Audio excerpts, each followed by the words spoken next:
This happened at the end of last summer. Mom and I moved from the big city to a village. I didn't want to move at all, but Mom said it would be easier to pay the bills this way.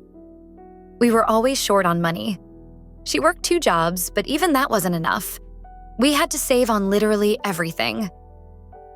Well, I thought, maybe at least it'll be a little easier for Mom to raise me. I wasn't excited about my new school either. I never had friends in my old one anyway. Other kids thought I was weird because I was always lost in my own world, drawing. Drawing was my favorite thing in the world. Probably the only thing I actually miss now. And then it all started when someone knocked on our door. I opened it and saw a tall, very large old lady holding an apple pie. "Good afternoon, sweetheart. She said, I'm your neighbor from across the street, Mrs. Holloway." Oh, hello. Mom said, walking up to the door. That's so kind of you. Please, come in. The old woman stepped into our living room like she owned the place. "It's so nice to finally have neighbors again. The Stevensons moved out 6 months ago, you know. We were good friends. I babysat their kids, Emma and Bob. Oh, what lovely children, such bright blue eyes. Absolutely beautiful." Mom nodded while I studied Mrs. Holloway. She looked exactly like a giant fat toad. 3 chins, a belly so big that the buttons on her pink blouse were barely holding on. And there was something off about her face. Something really weird. One of her eyes was brown. The other, blue. And it looked like she couldn't focus on anything. Her eyes darted around in panic, even though her voice was completely calm. But the weirdest part?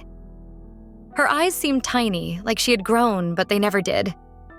Suddenly, the old lady snapped her head toward me and stared right into my face, like she had just read my thoughts.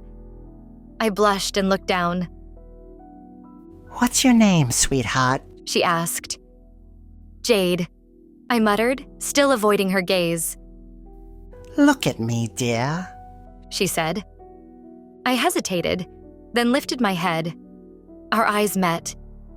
She stared at me for what felt like forever.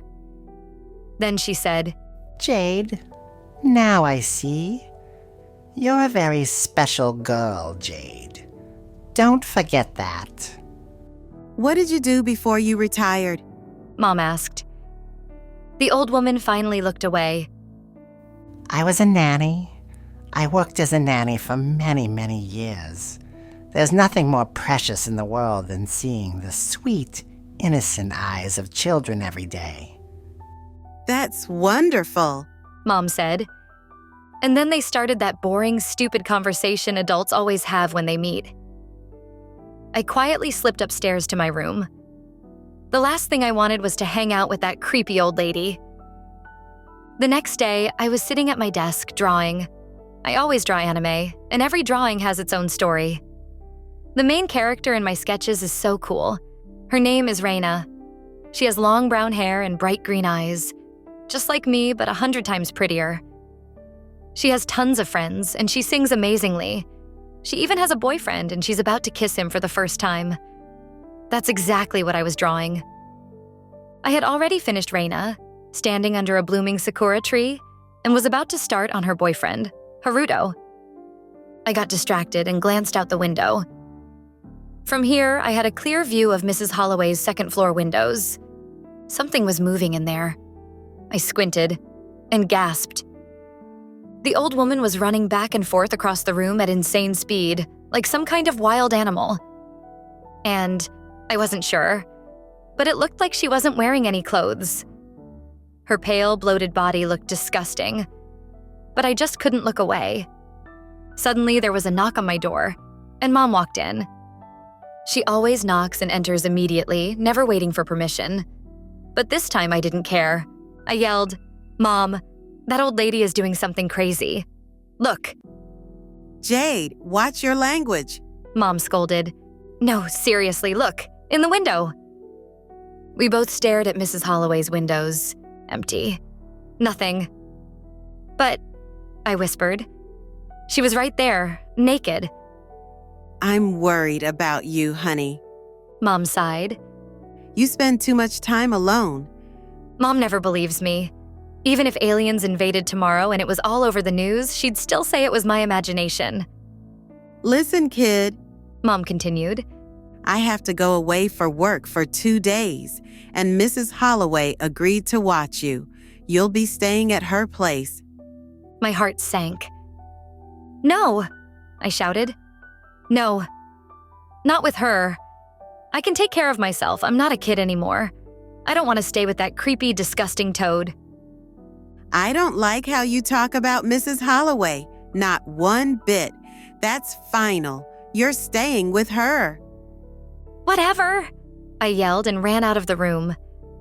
The next morning, I stood at the old toad's doorstep. I didn't want to ring the doorbell. While I debated running away to another country, the door swung open. Oh, come in, dear Jade. Mrs. Holloway said. Dear Jade. Yeah, these are going to be the worst 2 days of my life. I stepped into the living room. It was just a normal old-person house. Except for one thing. The walls, the fireplace mantel, the coffee table. Every surface was covered in photos of children, kids of all ages, from babies to teenagers. Some photos looked super old. Others seemed brand new, like they were taken yesterday. Mrs. Holloway caught me staring. Oh, darling, these are all my children, the ones I babysat. They live here with me in this house. I remember each name. This is Steve, and that's Sarah. Who's this? Your granddaughter? I asked, pointing to a picture of a cute baby girl. She had one brown eye and one blue, just like Mrs. Holloway. No, dear. That's little Lily, one of my favorite. She looked at the photo, and then something terrifying happened. Her eyes started darting around like before, but much faster. They rolled and spun like in a horror movie. She swayed, waved her arms, and made weird, moaning noises. Then, suddenly, she slapped herself hard on the head. I froze in horror. She immediately looked normal again, as if nothing happened. Well, sweetheart, want to see your room? She said, smiling. I nodded quickly. At that moment, I wanted nothing more than to lock myself away from her. That night, I couldn't sleep. I kept thinking about what I saw. And there was this weird tapping sound, like someone lightly knocking on walls and furniture. Right before I finally dozed off, I swear I heard whispers right in my ear. I tried to make out the words, but I just drifted into sleep. The next morning, I called Mom. Her phone was off.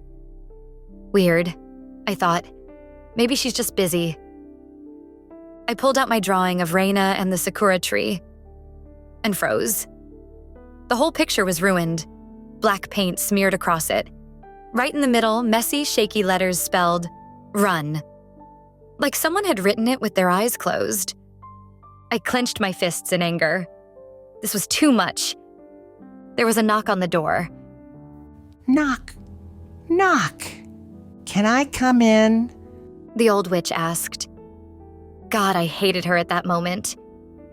No, I yelled. You can't. You ruined my drawing. Why would you do that? Why do you say you love kids if you do stuff like this?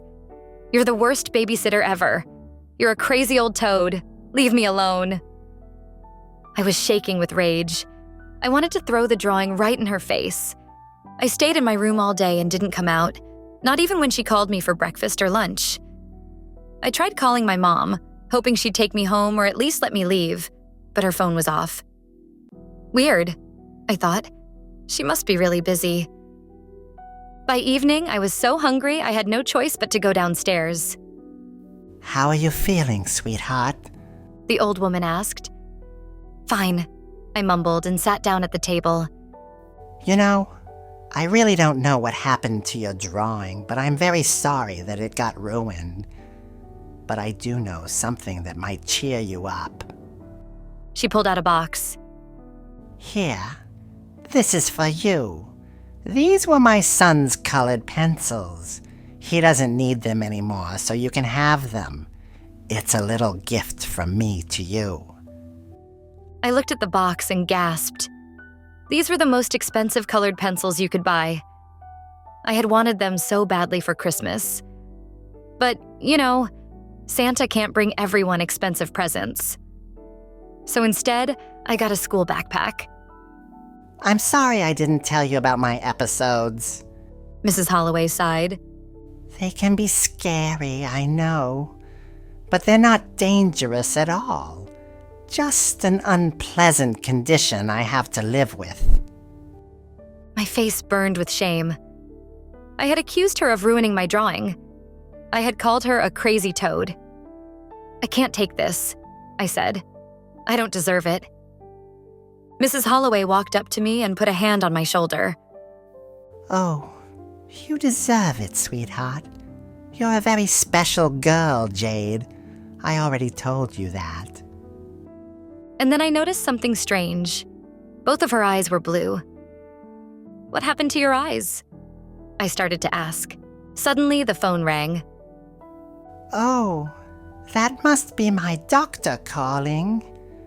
Give me a minute, darling. Mrs. Holloway said and hurried upstairs. I sat there, staring at the pencils. They were brand new, still sealed.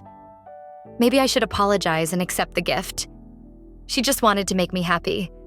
It would be rude to refuse, I thought. Jade, sweetheart. I heard Mrs. Holloway call. I need to talk to you. It's very important. I didn't like the sound of her voice. Maybe she found out I was spying on her through the window? Reluctantly, I got up and went upstairs. Mrs. Holloway stood in the doorway of her bedroom, holding the phone. She was silent for a moment, and I stared at the carpet. Sweetheart, I'm so sorry, but the police just called to tell me. Your mom was in a car accident on her way to work. She didn't make it. I'm so sorry. Come here, darling. She held out her arms as if to hug me and took a step toward me. Her lips were moving, but I couldn't hear anything. There was a horrible ringing in my ears, and my chest felt hot and tight. I wanted to run as far away as possible and hide where no one could ever find me. I bolted downstairs. I don't know if Mrs. Holloway called after me. I was completely out of it, like my brain had shut down. I rushed down the stairs, grabbed the first door I saw, yanked it open, and stumbled inside. I tumbled down, landing hard on the concrete floor. I got up and dusted myself off. Nothing seemed broken, but there was a metallic taste in my mouth, probably from a bloody nose. I looked around. It was a basement. The place was full of old junk. A single dim light bulb flickered above, and the air reeked of dampness and mice. Suddenly, the burning weight in my chest disappeared, and I felt light and happy, like the first day of summer vacation. The news about my mom's death seemed like some stupid joke, or maybe it never even happened at all. Of course it didn't. My mom is alive. And I actually believed that nonsense. Instead of that nasty buzzing in my head, I heard soft, pleasant music. It felt like it was coming from everywhere at once, even from inside me. I could feel it in my stomach, kind of ticklish and weirdly nice. I laughed and started dancing around the room. Why didn't I find this amazing place sooner? As I twirled, I noticed a round coffee table by the wall. I stopped and walked over. On the table sat a big red box. It was carved out of wood and looked really old. The lid was covered in strange letters and symbols, and right in the middle was the carved head of a goat with dark dents where the eyes should have been. I reached out and touched the box with my finger. The music stopped. Instead, a whisper echoed from all around me. I couldn't take my eyes off the box. I wanted to be near it. I wanted it to be mine. My feet wouldn't move, and my hands reached for the lid on their own. Then, all of a sudden, a sticky, awful fear washed over me. My stomach twisted, my knees buckled, and a painful shiver ran through my whole body. I wanted to run, but my body wasn't mine anymore. I watched in horror as my hands opened the box. I couldn't stop them. The lid flipped back, and I let out a silent scream. Inside the box were eyes. Human eyes. All different colors and sizes. They twitched, squirmed like worms with a sick, wet squelching sound. And they were looking at me. Then everything went black. Complete darkness. I don't know how much time passed before I tried to open my eyes. Through my half-closed lids, I could see something big, shapeless, like a frog.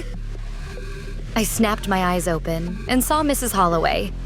She tilted her head a little, stroking her own cheeks, staring at something with intense focus. Her face was way too close to mine. "Mrs. Holloway, I don't feel so good. Help me."